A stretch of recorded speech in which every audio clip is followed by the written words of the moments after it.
Ireland is an island country located in northwest Europe, occupying about 5/6 of the island of Ireland, also known as the island of Emerald, because it is covered by green countryside.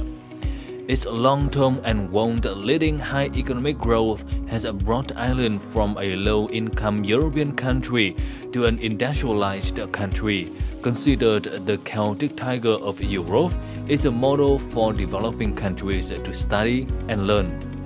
Not only that, Ireland is also a land with a long history and culture in Europe, including St. Patrick's Day. It is a traditional Irish festival celebrated in honor of the saint of their homeland, honoring the long-standing cultural beauty of the Irish nation, expressing their faith in the religion, and an occasion for reunion with family, sharing happiness and luck to yourself and everyone. This cultural activity takes place all over the world, where a large Irish community lives. On March 17 every year, the day of St. Patrick's death.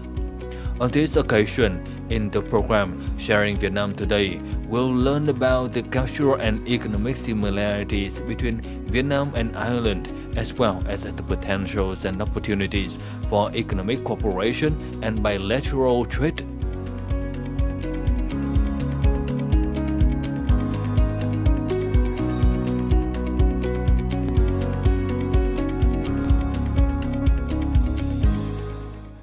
Greetings from Sharing Vietnam on VTC10 Netviet. St. Patrick's Day, March 17, is very important for the Irish people all around the world. So on this special occasion, we'd like to have an interview with Mr. Ambassador of Ireland to Vietnam on this special event and also the cooperation between the two countries. So thank you, Mr. Ambassador, for joining our interview today. The first question is, St. Patrick's Day, March 17, is very important to the Irish people in your country and around the world. So can you share more with us about the meaning of this day? It's our national day, St. Patrick's, and you were right, it is on March 17th, and St. Patrick is traditional patron saint of Ireland. To mark the day, we generally undertake various activities, one of which is a global greening campaign, where every year, over quite a number of years now, we turn monuments and well-known buildings green. I don't mean that we paint them, but we illuminate them in green light. And the kinds of places that we've done this have included iconic buildings such as the Colosseum in Rome, the Sydney Opera House, the Great Wall of China, the Burj Khalifa in the United Arab Emirates. And here in Vietnam, in previous years, we've also turned a number of buildings green here in Hanoi. We hope to expand this program in years to come outside of Hanoi to Ho Chi Minh City and to other cities in Vietnam. Normally, how do the Irish people celebrate the St. Patrick's Days here in Vietnam? So the day is usually marked by song and by dance and by music. These are things that Irish people are well known for.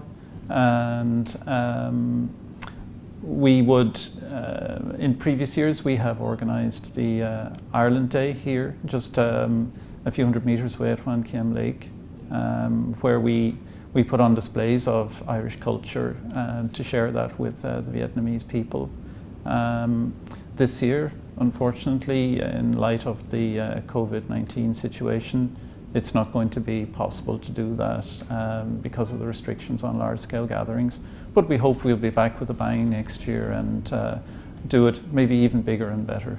As far as we know, you have been appointed as the ambassador of Ireland to Vietnam, Laos and Cambodia. So what is your target for your term working here in the three countries, Vietnam, Laos and Cambodia? Well, I want to be the best possible ambassador of Ireland that I can be. I have a very strong team here of colleagues, Irish and Vietnamese, that work with me and support me.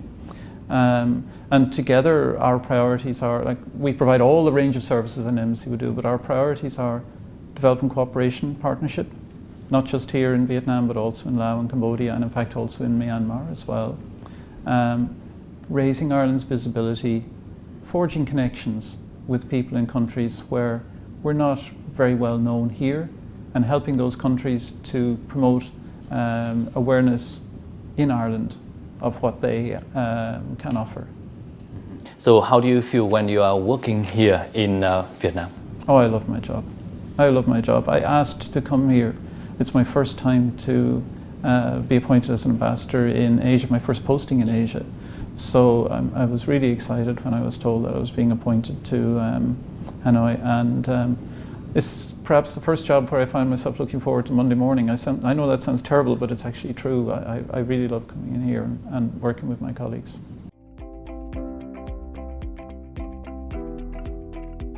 The friendship and multifaceted cooperation between Vietnam and Ireland has developed rapidly in recent years. Leaders of the two countries highly valued the areas of cooperation in the National Strategy for period 2017-2020, in which priority is given to strengthening cooperation in politics, diplomacy, trade, investment, development cooperation and education training, and people-to-people exchanges.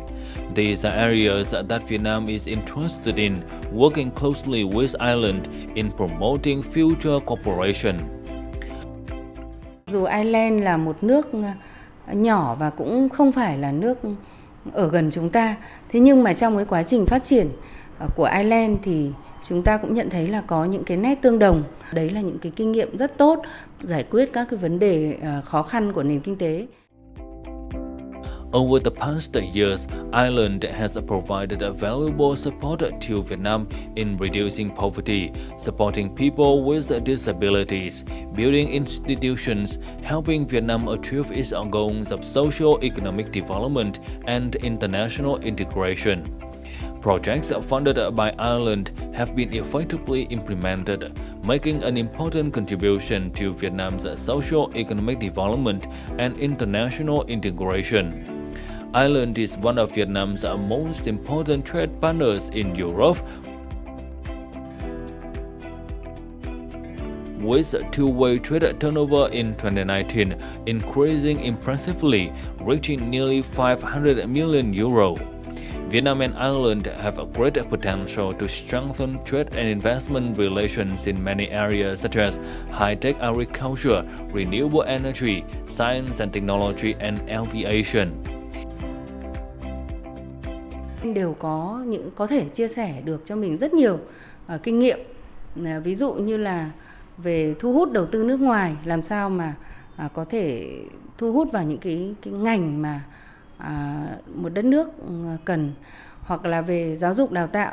Và thực sự là các cán bộ của chúng tôi trong quá trình đi học tập, đi thực tập tại Ireland thì cũng đã thu được những kết quả khá là tốt. Và tôi cho rằng một cái kinh nghiệm mà triển khai các cái dự án hợp tác mà phía Ireland đã triển khai trong cái chương trình IDS này, đấy là cái tính linh hoạt trong cái thiết kế chương trình. Với cái tính linh hoạt rất cao và không bị cứng nhắc, thì cái kết quả hợp tác sẽ mang lại cho những cái đối tác, những cái đơn vị thụ hưởng, nó sẽ sát với những cái yêu cầu. Vietnam is one of the countries heavily affected by climate change, of which the Mekong Delta is considered one of the most vulnerable areas in the world. Vietnam is continuing to reduce poverty in remote areas. Therefore, Vietnam wants the Irish government to continue providing ODA to Vietnam after 2020. Both sides expect the Vietnam-EU Free Trade Agreement (EVFTA) will take effect soon and open new opportunities for both sides. At the same time, emphasizing that Vietnam welcomed Irish businesses interested in investing in Vietnam, especially in participating in equitization of state-owned enterprises in the near future.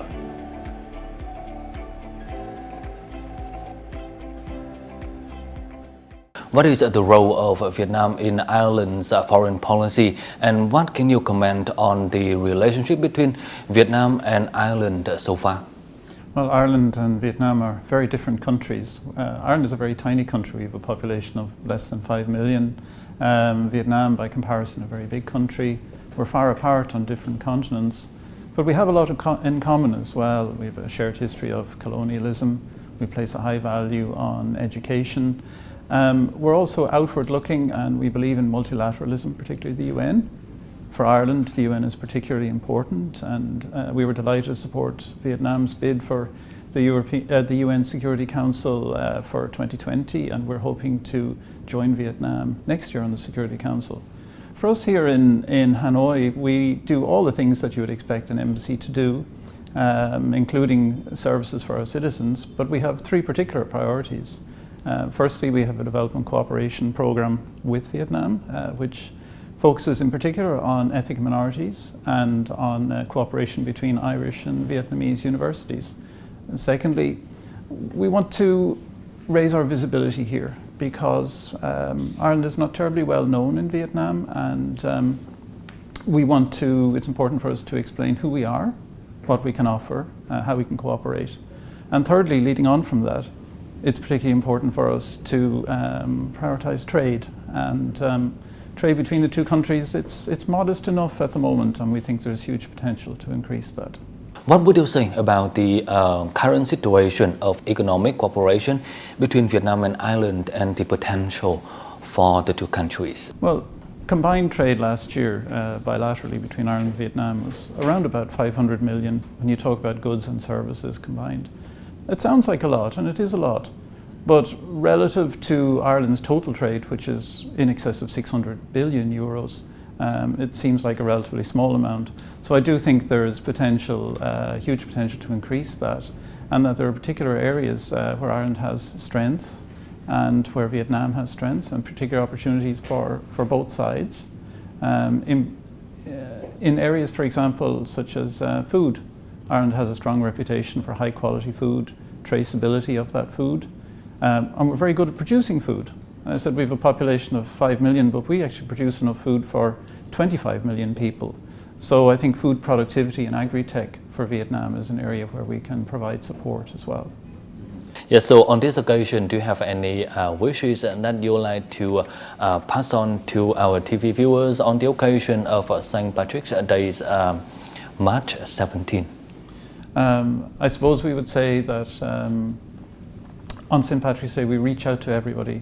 The Irish-born, the friends of Ireland, people with an interest in Ireland, and we say to them, Céad Míle Fáilte, so 100,000 welcomes. Think of Ireland when you're thinking of travelling, working, studying. And we would also say, Gonairi an bóthar live, which in Irish means may the road rise with you. In other words, the very best of luck. Yes, so that's all the questions we have for you. So thank you for joining our interview today. Thank you very much. And that's all we have for this episode of Sharing Vietnam today. For comment and feedback, don't hesitate to write to us at sharingvietnam@netvietttv.net. Thank you for watching, and goodbye for now.